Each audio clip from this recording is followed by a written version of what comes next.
PM কিষানের উপভোক্তাদের জন্য খুশির খবর। ইতিমধ্যে প্রধানমন্ত্রী নরেন্দ্র মোদী একটি প্রেস কনফারেন্সের মাধ্যমে জানান পিএম কিষানের 16তম কিস্তির ফাইনাল ডেট।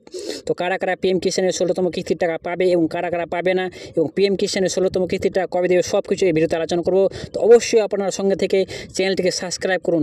আপনি এলিজিবিলিটি স্ট্যাটাসে এসে চেক করবেন, ল্যান্ড সেন্ডিং ইয়েস থাকতে হবে, নো থাকলে কিন্তু পাবেন না। ইকেএসি স্ট্যাটাস ইয়েস থাকতে হবে, Aadhaar bank account sending status yes থাকতে হবে। আমি আমার প্রত্যেকটা ভিডিওতে বলি এই তিনটির মধ্যে যে কোনো একটি নো থাকলে কিন্তু আপনি পিএম কিষানের টাকা পাবেন না। তো অবশ্যই আপনি চেক করবেন যে আপনার এই তিনটির মধ্যে কোনটা কিন্তু নো আছে। আপনার যদি ল্যান্ড সেন্ডিং নো থাকে তাহলে আপনি টাকা পাবেন না। আপনার যদি ইকেওয়াইসি না করা থাকে তাহলে আপনি অবশ্যই ইকেওয়াইসি করে নিন, এবং আপনার যদি ব্যাঙ্ক অ্যাকাউন্টের সঙ্গে ডিবিটি লিঙ্ক করা না থাকে তাহলে কিন্তু আপনি এখনই করে নিন। তো অবশ্যই এই তিনটা আপনার ইয়েস থাকতে হবে, তাহলেই আপনি কিন্তু পিএম কিষানের টাকা পাবেন। আপনি প্রথমে পিএম কিষানের অফিসিয়াল ওয়েবসাইটে চলে আসবেন। এখানে একটি পপ আপ মেসেজ শো হবে।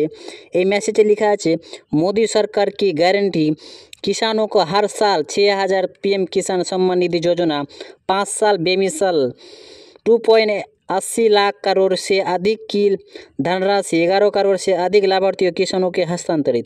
এই মেসেজটাকে এখানে পার্সে ক্লোজ করে দেবেন এবং এখানে পেজটাকে উপর থেকে স্ক্রল ডাউন করবেন এবং এখানে দেখতে পাচ্ছেন honourable prime minister will release the 16 instalment of PM Kisan scheme on 28 February 2024।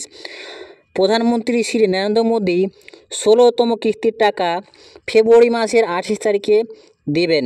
তো আপনারা দেখতে পেয়ে গেলেন ফাইনাল, এটা কিন্তু ফাইনাল ডেট, এটা কোনো ফেক ভিডিও না। তো পিএম কিষানের 16তম কিস্তির টাকা দিচ্ছে 28শে ফেব্রুয়ারি, আর মাত্র কয়েকদিন।